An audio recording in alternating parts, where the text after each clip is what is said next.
আসসালামু আলাইকুম ক্লাস 3 শিক্ষার্থীরা তোমরা সবাই কেমন আছো? এরপর আলোচনা করব বাংলাদেশ ও বিশ্ব পরিচয়ের পৃষ্ঠা নম্বর 84। এখানে আছে দেখো 3 নম্বরে বাংলাদেশের শিল্পজাত পণ্য। আজকে আমরা আলোচনা করব বাংলাদেশের শিল্পজাত পণ্য। তোমরা শিক্ষার্থীরা খাতা কলম নিয়ে বসো এবং তোমরা এই খালি স্থানগুলো নোট করে নিও। এখানে আমরা কতগুলো পণ্য দেখতে পাচ্ছি সেগুলো সম্পর্কে আমরা জানবো। এখানে কথা আছে দেখো, ছবি পর্যবেক্ষণ করি ও ছবি সম্পর্কে তথ্য নিচের ছকে লিখি। এখানে আছে কিসের ছবি?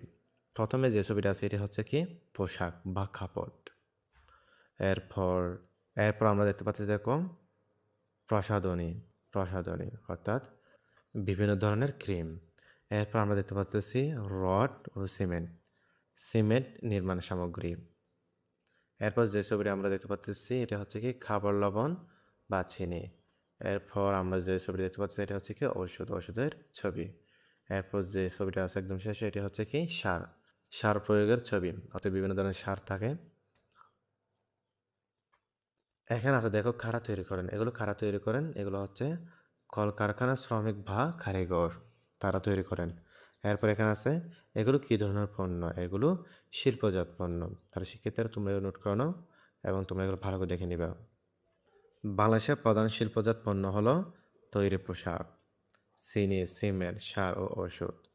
বর্তমান তৈরি পোশাক বা গার্মেন্টস শিল্প বাংলাদেশের একটি গুরুত্বপূর্ণ শিল্প। দেশের অধিকাংশ পোশাক শিল্প ঢাকা এবং চট্টগ্রামে গড়ে উঠেছে। বাংলাদেশ বিদেশে পোশাক রপ্তানি করে সবচেয়ে বেশি বৈদেশিক মুদ্রা পেয়ে থাকে। পোশাক শিল্পে বিপুল সংখ্যক শ্রমিক কাজ করে, অর্থাৎ বাংলাদেশে যে পোশাক কলকারখানাগুলো আছে ওগুলো থেকে বেশি পরিমাণে আয় হয়। খত আছে দেখো, আমরা নিজের বাড়িতে যেসব শিল্পজাত পণ্য ব্যবহার করি তা নিচে লিখি। যেমন আমরা ব্যবহার করি দেখো পোশাক, সাবান, টুথপেস্ট, ওষুধ। এরপর ব্যবহার করি আমরা কাগজ, বিস্কুট, চিনি, তেল ইত্যাদি। এগুলো আমরা ব্যবহার করে থাকি। গত আছে নিচের পণ্যগুলোকে কৃষিজাত ও শিল্পজাত শিরোনামে ভাগ করি। এখানে আমরা অনেকগুলো পণ্য দেখতে পাচ্ছি, এগুলো আমরা কি করব? কৃষিজাত পণ্য এবং শিল্পজাত পণ্যতে ভাগ করব। কৃষিজাত পণ্য হলো ডাল, ধান, পাট, মাছ, সরিষা, কলা, সবজি, গম। এরপর শিল্পজাত পণ্য হচ্ছে সাবান, টুথপেস্ট, শাড়ি, লুঙ্গি, চিনি, সার, কাগজ, বিস্কুট। তোমরা শিক্ষার্থীরা এগুলো নোট করে নাও, তোমরা এগুলো লিখে নাও। এরপর এখানে আছে দেখো বাংলাদেশের জনসংখ্যা ও সম্পদ। একটি দেশে যত মানুষ বাস করে তাদের মোট সংখ্যাকে বলা হয় সে দেশের জনসংখ্যা। বাংলাদেশের জনসংখ্যা বর্তমানে প্রায় 16,51,00,000। আমাদের দেশের নারী পুরুষের সংখ্যা প্রায় সমান। নারীর সংখ্যা পুরুষের চেয়ে সামান্য বেশি।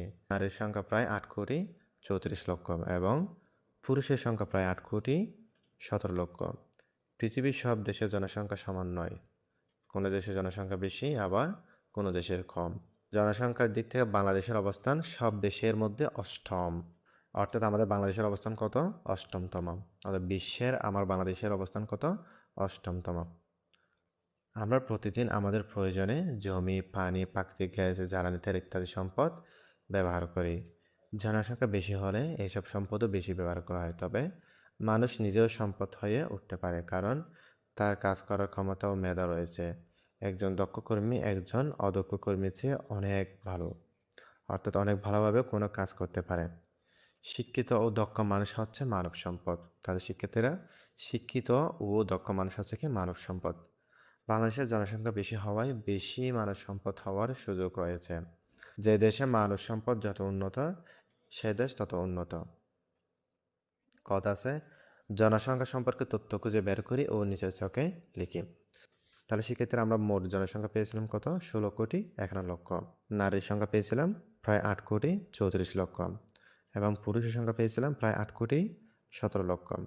এরপর জনসংখ্যা ভিত্তিতে অবস্থান আমাদের বাংলাদেশ কততম? অষ্টমতম। এই যে এটা হচ্ছে কি বাংলাদেশের জনসংখ্যার একটি কি তালিকা।